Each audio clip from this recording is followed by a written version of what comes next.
Good afternoon, everyone, and thanks for being here. A few weeks ago, during my budget address, I talked about the need to change our approach on housing. For many years, housing has been an issue that we've all campaigned on. Yet some of the solutions to this crisis haven't gained the support we need in the legislature. And when you look at the numbers, it should be yet another wake-up call. Just last week, the U.S. Census Bureau released data that continues to show our population decline. This isn't good news, and it's even more concerning that with our population decline, we continue to have fewer homes than we need. To address this, it's going to take all of us, my team, the legislature, developers, and local officials pulling in the same direction to change the trajectory we're on. And we have made some progress, like CHIP, or project-based TIFs, which Secretary Curley will be talking about in a minute. They're an example of one of the many tools we need to help reverse the trends we face in the housing crisis. CHIP, which launched last week, will give smaller communities a helping hand and gives us an opportunity to leverage up to $2 billion for infrastructure improvements to build more homes and revitalize our communities. We've also seen success with the VHIP model, which I've again asked the legislature to fund and make permanent this year. Another important tool we've designed is our successful mobile home infill program, where we've identified over 130 vacant mobile home lots across Vermont and have placed over 75 homes so far, with about half of these already sold for an average cost of about $95,000. Affordable homes can be found at affordablehomes.vermont.gov. Unfortunately, even with these programs and funding, it hasn't moved the needle quick enough because we haven't aligned our old regulatory system to meet current demand, which is about 30,000 homes over the next 4 years. After hundreds of millions invested, it's clear that money alone isn't going to fix this problem. And we're not getting the return on investment we need because it's still too slow, too difficult, and too costly to build here. We cannot rely on just spending our way out of this crisis. If we could, it would have been solved by now. That's why we desperately need more regulatory reform, which includes making changes to Act 181, the 2024 Conservation Bill, that over time will make it even more difficult to build and develop in many parts of the state, particularly in rural Vermont. There does seem to be broad support, which I hope will continue, for extending the interim exemptions and addressing other regulatory barriers to modernize Act 250 and make it easier to build in places that make sense rather than continue to have regulations which stifle growth, leading to higher costs for many. So I remain hopeful the legislature will work with us in a bipartisan fashion to take this action that needs to happen and this crisis demands. So with that, I'll turn it over to Secretary Curley. Thank you, Governor. Good afternoon, and thank you all for being here. Earlier this week, Governor Scott, the Agency of Commerce and Community Development, and the Vermont Economic Progress Council announced that the application portal for the new Community Housing Infrastructure Program, or CHIP, is now open. This announcement represents the next step the state is trying to take to speed housing production while lowering upfront infrastructure costs that many municipalities have been unable to shoulder for decades. While the housing crisis we face remains and continues to impact Vermonters, employers, and the ability for families to move to our state, which puts incredible pressure on our schools, healthcare system, and local services, we have made some progress in the last 5 years. Here's what we've done. We invested. Over the last several years, Vermont has made the largest housing investment in state history. Since 2021, more than $700 million in state and federal funds have been directed to housing initiatives, which created around 2,000 net new units. Those investments help create, preserve, and rehabilitate or improve thousands of housing units across Vermont, spanning affordable housing, age-specific housing, substance use recovery housing, and moderate-income homes. We're unlikely to see this type of infusion of federal dollars again. So as the governor just said, money alone will not solve our housing crisis. We innovated by creating highly efficient programs that are driving unit creation and keeping Vermonters who do have homes in their homes. Through these programs, we help repair, preserve existing manufactured homes, bring vacant and unsafe buildings back into use, support small-scale local builders and homeowners, help finance homes for middle-income families, and quickly add new manufactured homes in existing communities. We've also used proven tools, including brownfields revitalization funds, the Healthy Homes Fund, and tax increment financing to activate private investment and clean up contaminated sites that are primed for housing development. We reformed. Since 2023, working with the legislature, we reformed local zoning, creating opportunities for more density, especially in areas with existing water and wastewater systems. We are in the process of establishing new statewide land use frameworks, though those reforms don't go nearly far enough, and we continue to push for change, which is something that Commissioner Farrell will talk to you about in just a minute. And this brings me back to CHIP and the barrier small towns face when trying to upgrade their infrastructure to allow for housing development. CHIP will help communities finance water, sewer, and other essential infrastructure tied to the creation of housing. It allows municipalities and developers to work together to unlock housing at scale and one project at a time, which will benefit more Vermont towns, especially our rural communities. At full scale, CHIP has the potential to support up to $2 billion in infrastructure investments by 2035, making it one of the most significant municipal infrastructure tools Vermont has ever deployed. For the average Vermonter, this matters because it means more homes for local workers, revitalized towns and village centers, and a housing strategy that is focused not just on spending money, but on fixing the systems that haven't worked. At its core, CHIP reflects what Vermont has learned over time. We need investment, we need modern rules, and we need faster, more predictable permitting. And we need local leadership to be empowered with the right tools. But it's not enough to stop there. We have to keep innovating and keep our focus on reducing costs and speeding up housing production. So the governor is again proposing reforms and investments in housing. Now I'll turn it over to Department of Housing and Development Commissioner Alex Farrell, who will walk you through this session's housing policy priorities and how they will help aid the true opportunity that CHIP presents. Thank you, Secretary Curley.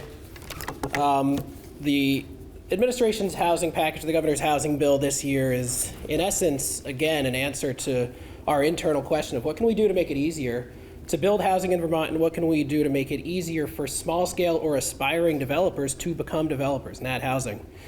So the progress we've made and the opportunity that we now have before us with CHIP is only going to be maximized if we intentionally unwind the unproductive aspects of our regulatory process and provide fast-track pathways for our home builders and developers of all sizes to build housing. So this year's administration housing proposals broadly fit into three categories.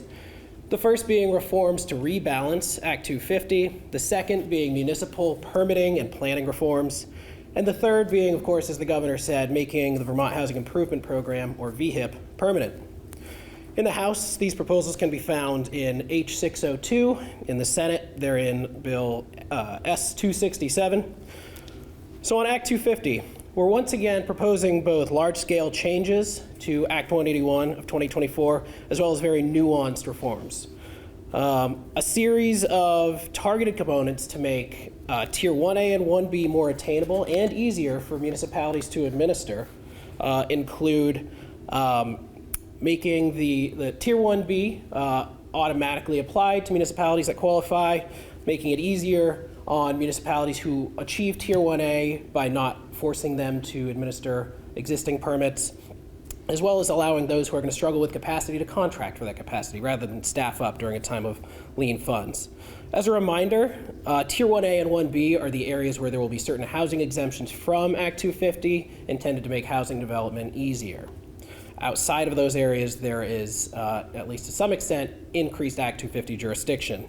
As of now, the current projections, looking at the process as it's unraveling, we're anticipating only about 2% of Vermont's land area being incorporated into Tiers 1A and 1B, these pro-housing areas.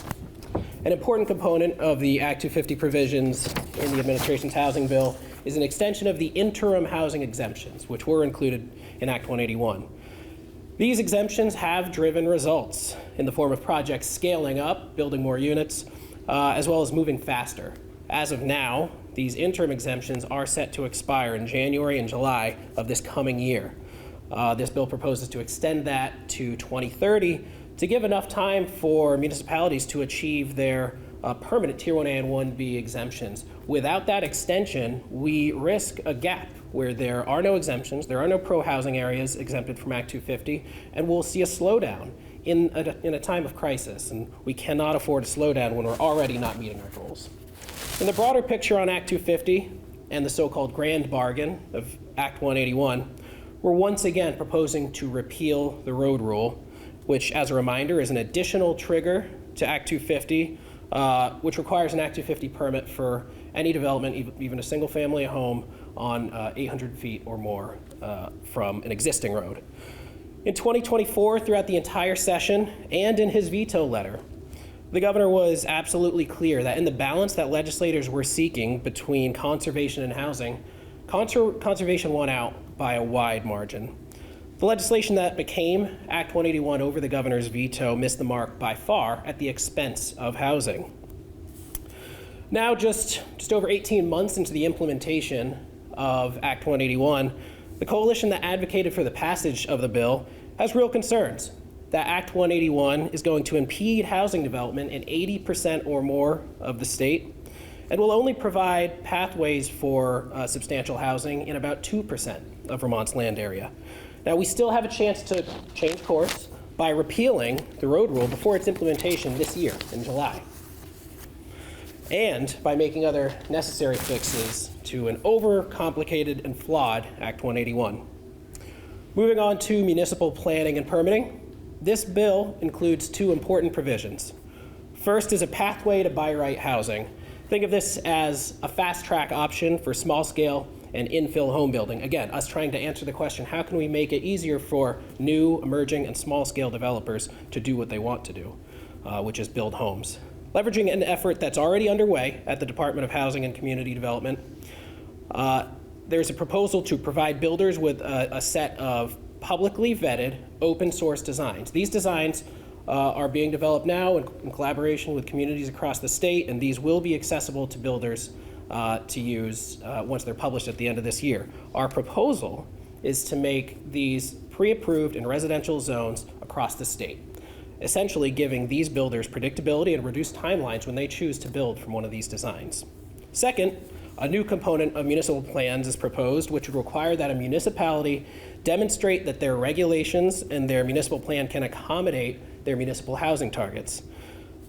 And if they cannot achieve them, the municipality is asked to document their constraints, whether that's state regulations, limited building sites, insufficient infrastructure such as water or wastewater, or any other limitation that would prevent them from building up to their housing targets. This creates not only alignment from state, regional, and municipal planning, but also creates a feedback loop so that we at the state can understand on the ground what's constraining our municipalities from achieving these targets, which we know, as the governor has indicated, we need to hit in order to reach our economic goals. Finally, we've heard the governor explain for years that when we do invest public dollars, we need to be strategic and we need to ensure that we're maximizing the impact of our housing investments. And perhaps the most innovative and effective housing program that's been created in recent decades is VHIP, the Vermont Housing Improvement Program. The stats are well known at this point. In just 5 years, it's created about 1,200 units at a cost to the state of just about $40,000. And for a second year in a row, the governor is proposing to make VHIP permanent by providing base funding in this year's budget. Without this predictability of permanent funding, it is likely that our state will lose this tool in our tool belt. We will no longer have VHIP, which not only creates new housing units, you heard the number 1,200, but it also reinvigorates neighborhoods. It provides housing for folks exiting homelessness and in Vermont's workforce at an affordable rate. And it's brought hundreds of Vermont property owners and new developers into the development of affordable housing. It's essential that legislators concur with the governor and make VHIP permanent this year. I'll turn it back to the governor. Thank you, Commissioner. We'll open up to questions. Governor, on Act 181, why do you want to repeal the road rule? What are your main concerns there? It's just unnecessary. I think there was a lot of pushback during that discussion. I remember Senator Sears was vastly opposed to the measure, and many along the way. I'm just not sure what purpose it serves. They talk about fragmentation, but I have a driveway that's 800 feet built there because that was the only piece on the property that I could build on. So since that time, I've seen an increase in the number of wildlife crossing my driveway, crossing my property, from deer and bear and porcupines and turkey and snapping turtles and painted turtles and osprey, and it's like a nature preserve there. But the driveway didn't impact them coming. The snapping turtles, they come up and nest during one part of the year, and they've been doing so ever since I've been there. So I just don't know what purpose it serves other than, I think, significantly impacting growth in the areas where we need that. Is it also your position that you want to see lawmakers repeal Tier 3? I think we need some changes to Tier 3. I think that they would agree. I think that's going to really impact the number of houses we can build in certain areas of the state, particularly rural areas. And I don't think it's fair to those sections of Vermont. Can you say more about what changes? We are open to working with the legislature. I think that we made our arguments during that conversation before it was passed. We registered our concerns, and I think they're proving out. Where are you seeing or not seeing these proposed reforms, Act 181? Where is all this being held up right now? In the legislature, you mean? Yeah. In the legislature. Which committee? I mean, All of them, particularly, though, natural resources. What does your administration see as the appetite for the lawmakers to I think it's some of these mixed, reforms? but I think that, again, I go back to the last campaign season. Most campaigned on more housing, and now it's the time to step up and prove it. I just think that we need to really, when we have a crisis, which many have described our housing needs as a crisis, I would agree.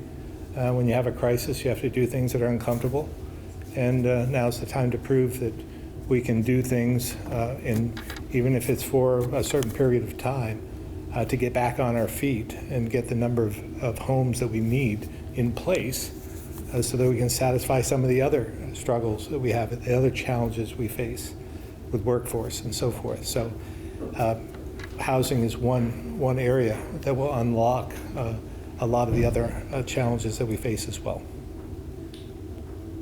what's your assessment of how the LUR is doing since it was formed about a year and a half ago? Yeah, I don't think it has.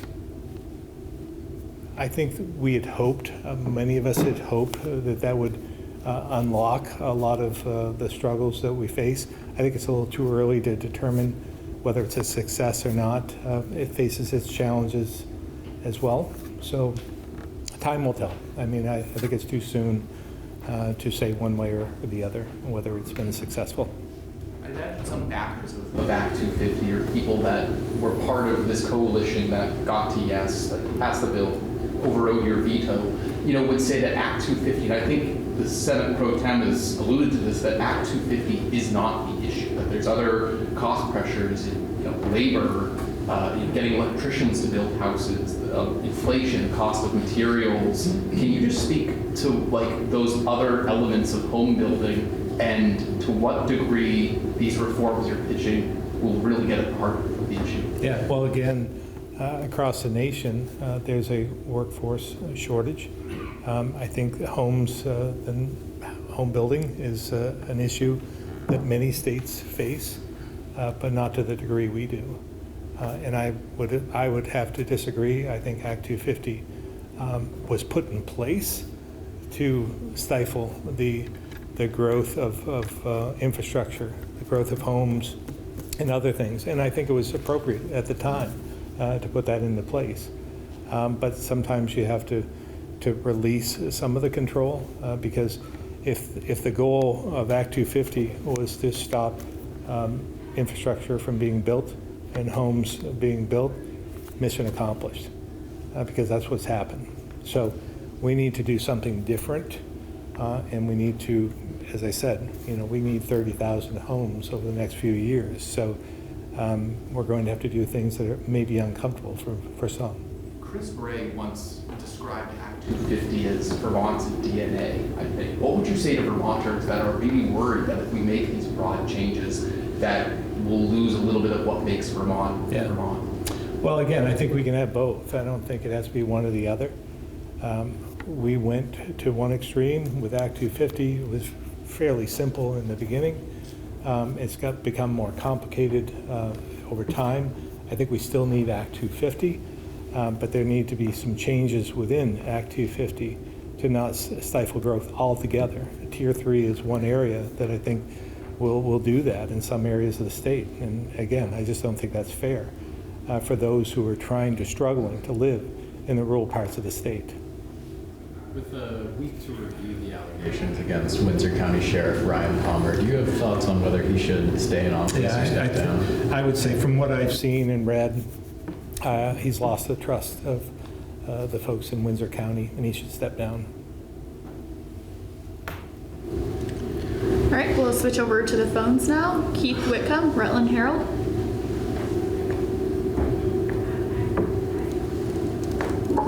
Nothing at this time, thank you. Thanks, Keith. Paul Hines, Boston Globe. I also have nothing at this time, thank you. Tough crowd today. Kevin McCollum, 7 Days. Don't ruin this, Kevin. I'll do my best. Can everybody hear me? You can.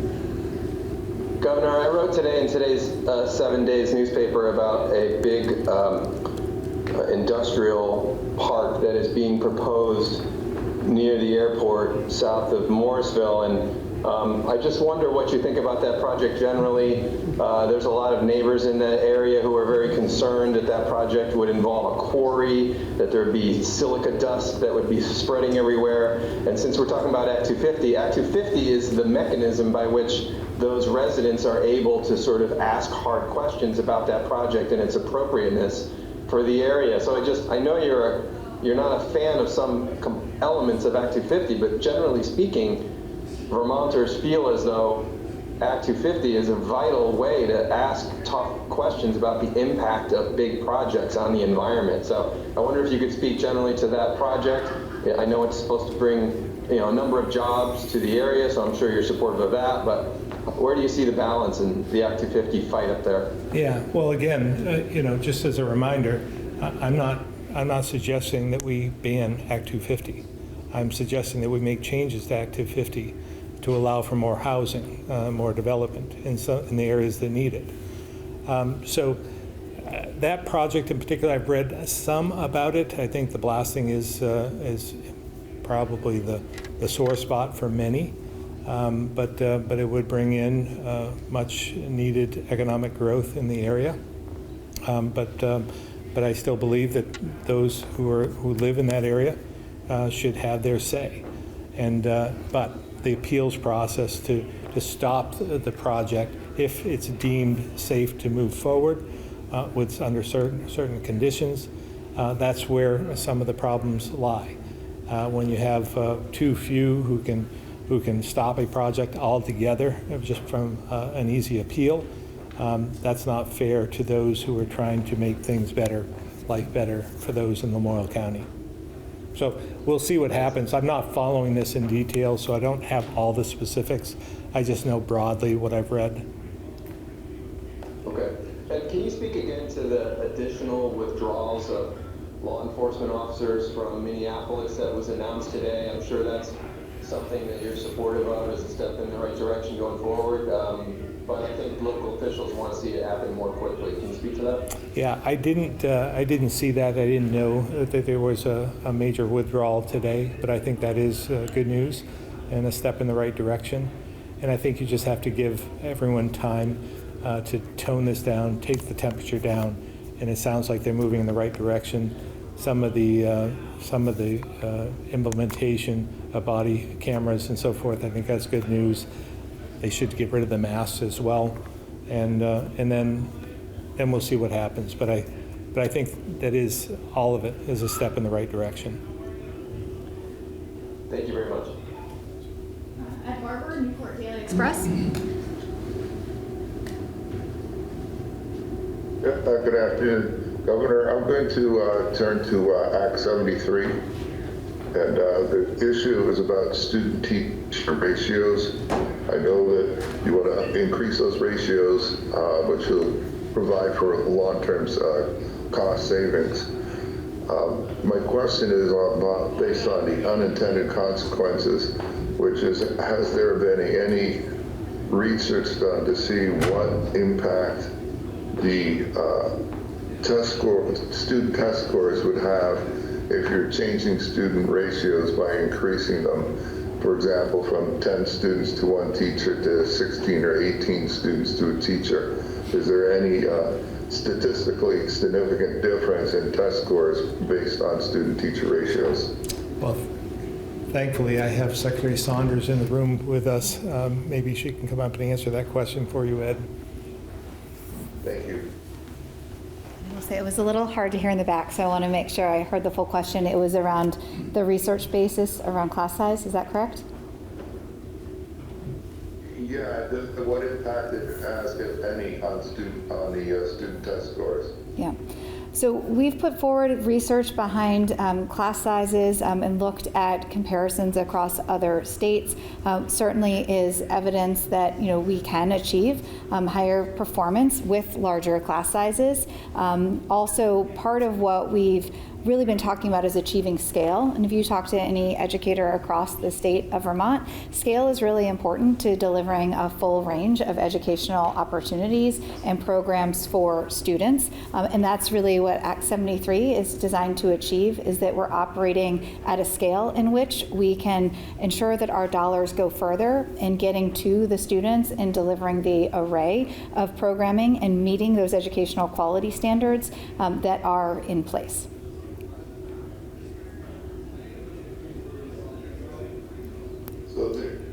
So there's no statistically significant difference in test scores? I can follow up to provide research. Anytime we're looking at reform, we're looking at class size. We're also looking at the quality of instruction, access to high quality instructional materials. So all of that factors in and is considered within Act 73. The State Board of Education is right now establishing the rules for the class size minimums. So that will be going through the rulemaking process to clarify the language that's included in Act 73 around how those class size minimums will be implemented. But we have published reports that are certainly showing where schools have high performance with larger class sizes. In fact, the methodology that we brought forward as part of the governor's proposal was an evidence-based model that is based on research and data around the elements that you need to have in your classroom and districts in order to deliver a high quality education system. And those variables also included ratios around class size, teacher to student ratios, and thinking beyond that around what additional specialized resources are needed to have in the system to support students in the classroom, to support teachers as well with ongoing professional learning and other support that they need. So Act 73 is much more comprehensive than just identifying class size minimums. It's intentional around funding a high quality system that is based on evidence, research, and data around those conditions that need to be in place in order to support high quality instruction that is equitable across the state of Vermont. Very good, thank you very much. Tim, Vermont Biz. Governor, speaking of industrial parks, how come there aren't more in Vermont, and why has there been, when was the last time a real big one was developed? Very successful in St. Albans Town and Brattleboro here in South Burlington. Why is it allows permitting, easier permitting, especially for manufacturers? Why has there been a staunch on that? Well, I think for one reason, I don't think there's been the need in some respects. We have a number of those type of situations in different parts of the state that are underutilized, that are still in place. And we have, as you probably know, many buildings that are shuttered and could be utilized as well. So industrial parks are important in some areas. We are continuing to look at expansion in some areas, St. Albans, Franklin County being one, Lamoille and Johnson being another, maybe a micro industrial park there in Johnson. So I think there's a need, but we need to fill some of the spaces we have that are still available at this point. Okay, thank you very much. And we still need housing for all those folks that are going to be coming into the industrial parks so that we can expand. And again, a lot of businesses we speak to have said, we would expand if we could find housing for our employees. Without the housing, we can't expand. So again, what comes first, the chicken or the egg? Gotcha, thanks. All right, and we'll go back to the room. Lieutenant Governor Rogers cast a tie-breaking vote yesterday in the Senate. Is there anything that you'd like to say about this moment on Treasurer's confirmation and Roland's confirmation? Yeah, again, it was unfortunate we got to that situation, but I'm happy that the Senate prevailed, that the Lieutenant Governor made that really strategic vote that unlocked the stalemate. So hopefully that's behind us at this point. They'll be sworn in, and I think that over time that people will understand that these are the right choices for our Supreme Court. Have Trisha and Nolan already been sworn in? They should be sometime this week, I believe. Separately, the Super Bowl is this weekend, and I wanted to ask about sports betting in terms of how that has played out for the state, and if there are any projections in terms of this weekend. Well, again, I have our commissioner. You're gonna make me get off this couch. Oh my God, there, I did it. I'm proud of myself. I did my ab workout this morning. James, thank you for the question, but could I respectfully answer that off this scene? Because I feel like there are much more pressing issues for Vermonters than the Super Bowl, and there are commissioners and secretaries that handle those much more pressing issues. Do you mind if we do that? Okay. Yeah, but we hope that we make more money this weekend, but not at the expense of problem gambling. I just actually following up on James' question, I pitched this to a reporter this morning. You know that, you can bet on anything through like Kalshi and other, you can bet on politics even, right? Are we collecting any revenue through those other, streams, not just sports betting, but others? Sorry, I tried. Oh, okay. So the only betting that's allowed in Vermont is online sports betting. We have a sports wagering catalog. We do not allow betting through the sports wagering apps, through all of these other things that you can bet on. You're talking about prediction market platforms like Kalshi and Polymarket, and that's regulated by the federal government, and people can go on an app, bet what they want. We have nothing to do with that. The state doesn't regulate that. Okay, are we done? Thank you. Governor, would you, Representative Gina Galfetti, 20 other House members proposed a property tax freeze for 3 years and to cut spending across all agencies. Lieutenant Governor Rogers said yesterday he supports the concept. Even Emma Mulvaney Stanek wants her department heads to propose cuts of 5 to 10%. What would you think of a property tax freeze for 3 years and directing your agency heads to give you proposed funding cuts? Well, I think in my budget address, I talked a little bit about supporting the Senator Bruce initiative to put a freeze on property tax spending, so spending with the schools. So that was a step in the right direction to give us a bridge to where we need to go with education reform. So it's important that we make the reforms as well, because just restricting the spending isn't going to solve the problem. We need to make major structural reforms in order to do that.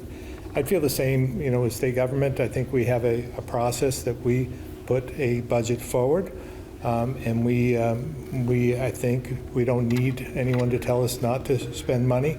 We're mindful of that each and every day. So again, I think the executive branch should do its thing, legislature should do its thing, but they should consider Senator Bruce's initiative. Act 73 also envisions school districts of about 8,000 to 9,000, I think. Does something in the neighborhood of like 2,000 to 4,000, does that achieve? I'm not sure you're going to, I don't believe you're going to achieve scale in that respect.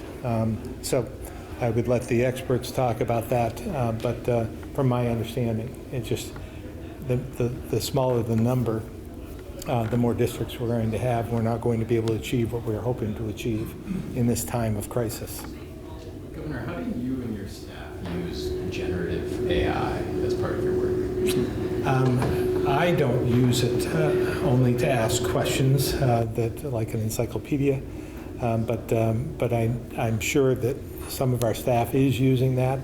I might find somebody else in the staff that could talk about that with you if you'd like, but I'm not the expert on the AI. Are there any rules in your office about internal or external communications using? Yeah, we want to be careful. We want to do the research, because I'm not sure that. AI is a great tool to use, but we don't want to rely on that 100%. It's an assistance to us, but we need to do our own work. What do you think about Senator Matos' casino bill? I don't know anything about his casino bill. What do you think about the idea of a study to see whether casinos are a good idea in Vermont? I think, that would be fine. I'm not a big proponent of that. I believe that our character in this state is better protected in other areas. So we'll see where it goes. I hadn't heard about it, but we'll see where it goes before I weigh in too heavily. The President this week floated the idea of nationalizing elections. As you know, I think it's a terrible idea. How come? Well, I think you should remember who created the federal government, and that was the states. So these are states' rights, and I think that, again, the Constitution is clear on that. So Senator Keisha Ram Hinsdale proposed a vacancy tax. You pay more attention to what they're doing individually. I don't. Sorry. I just want to warn you. Okay. I don't follow every bill that's introduced. So. Simple concepts. Thank you. Okay. All right. The idea of a vacancy tax to shift burden for the property tax onto second home owners. Yeah. Again, I'm concerned about those second homeowners, the camp owners, the deer camps, and so forth, putting more burden on them than they are feeling today. I think we should instead look at structural reform. If we had structural reform within the education system, I believe that our costs would come down and wouldn't increase at the rate they're going today. So I'd rather look there first and then make other changes as necessary after we do that. But let's focus on the structural issues that we face today. There is a House bill on emergency housing and accountability programs. Is this bill that you've been briefed on? I mean, I know that. Again, I don't follow. There's probably 1,000 bills that get introduced, and the vast majority of them never see the light of day, never come off the wall. They're to satisfy some constituent. So again, I just want to. We've put our bills forward. We'd like them to concentrate on them, and some of the structural things we're talking about today, some of the other structural reforms we need in education. There's a lot of areas that I would hope that they would focus on first. What do you make of the idea of buying bus tickets for unhoused individuals that may have family or connections out of state? Well, I mean, if they want to go and they have family and they have no means, I don't think it's a bad idea. But I don't know as we want to force them to leave. So it depends. It depends on the circumstances.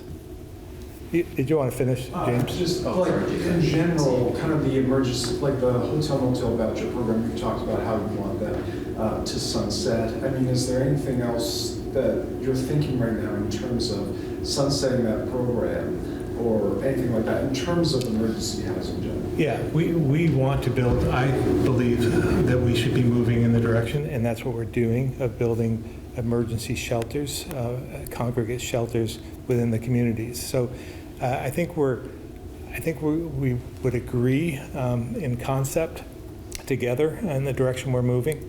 But the hotel motel program itself was something that I believe was a mistake, especially to the scale that it became. So the sooner we can wean ourselves off from that, the better off we're going to be collectively.